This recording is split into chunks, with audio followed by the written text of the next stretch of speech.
হয়ে গিয়েছে আমার ফিশ কোপ্তা।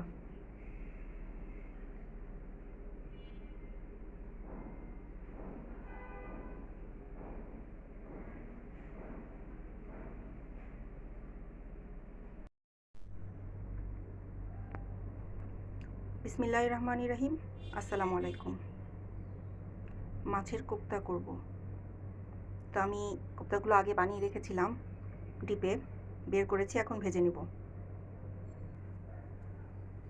ভেজে নিয়েছি, এখন রান্না শুরু করব।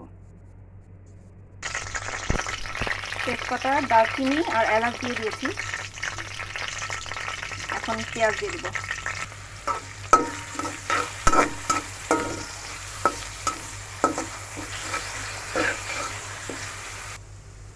পেঁয়াজ ভাজা হয়ে গিয়েছে, এখন আমি আদা রসুনের পেস্ট দিয়ে দিব।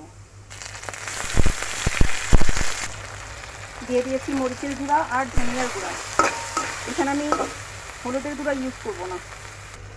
দিয়ে দিচ্ছি কাজু বাদাম, পেস্তা বাদামের পেস্ট।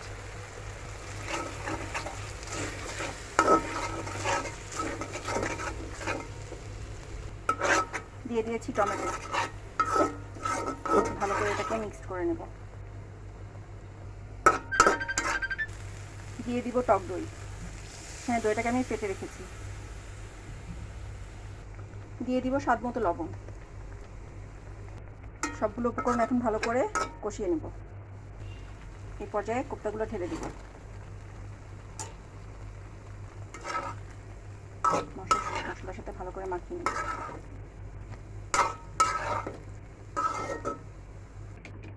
দিয়ে দিব গরম পানি।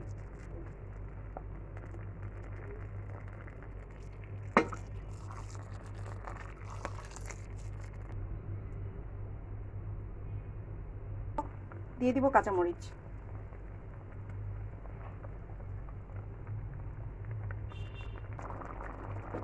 দিয়ে দিচ্ছি গোলমরিচের গুঁড়া,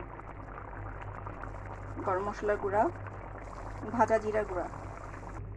হয়ে গেছে, আমি এখন ধনিয়া পাতা দিয়ে দেব।